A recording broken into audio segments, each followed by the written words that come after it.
Hey there, Internet! I've had kind of a busy week of fancy dress-up parties and Renaissance fairs, but I found some time in my busy schedule to play a video game, and this week, that video game is Journey, which originally came out on the PlayStation Network for download, but it is now on a retail disc. I managed to pick myself up a copy and get into it. Anyways, is this game any good? It's from a company I kind of like. They've done some good games before, but is this one worth getting? Well, here's my opinion of Journey. Journey is a new game from indie game studios That Game Company, whose previous work includes Flower, which is one of my favorite downloadable games on the PlayStation. Their games seem to follow a similar pattern of not having a bunch of crazy button combinations or kill moves and just being really simple but fun. And Journey certainly follows that pattern. The story of the game is you're on a journey. You're this little person in a robe and you're in the desert and you just you see a light in the distance, so you just start walking towards it. There's no dialogue, there's no signposts pointing you in the right direction, and there's not much in the way of cutscenes. You're just this little dude or girl or whatever it is walking through the desert. As you traverse the desert and kind of explore all the nooks and crannies, there are kind of puzzles to solve, sort of. You'll occasionally see these little strips of paper or ribbon sticking out of the sand, and you walk up to them and press a button and your guy sings or something and it turns them all shiny. Then a gust of wind blows you and you can fly over and get over some hill or something. I'm coming to realize that it's one of those games that's kind of hard to describe. It's it's a game you walk around in the desert and you sing to pieces of paper and then you fly over stuff. The game is really just about the experience of this journey. Although thankfully you don't have to go alone because the game does have online co-op. But unlike a lot of multiplayer games, this does it in a really cool way. There's no leaderboards or you don't have to join someone's session. When you're just walking around the desert with your little dude, occasionally another little dude will show up who's a real person and you two can go on this journey together. You help each other out and explore the environment and try to unlock all the little secrets. There's no way to really communicate with one another, so you just kind of have to follow each other around and make little noises and hope the guy's kind of going with you.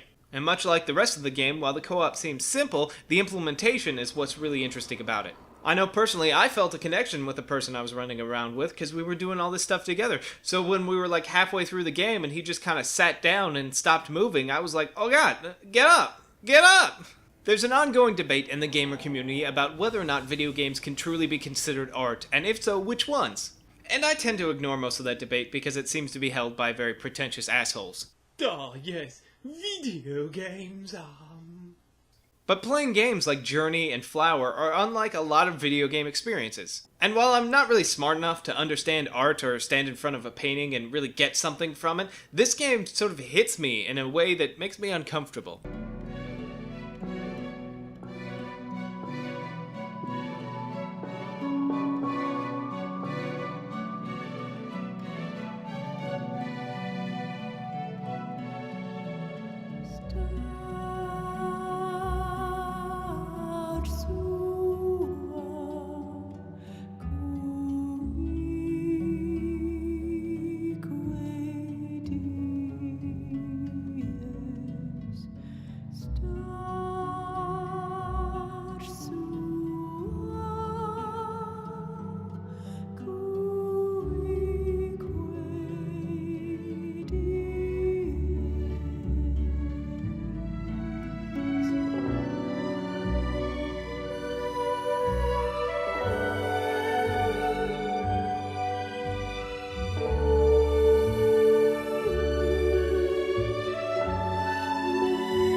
Will you be hit by the same emotions that I was or be so compelled?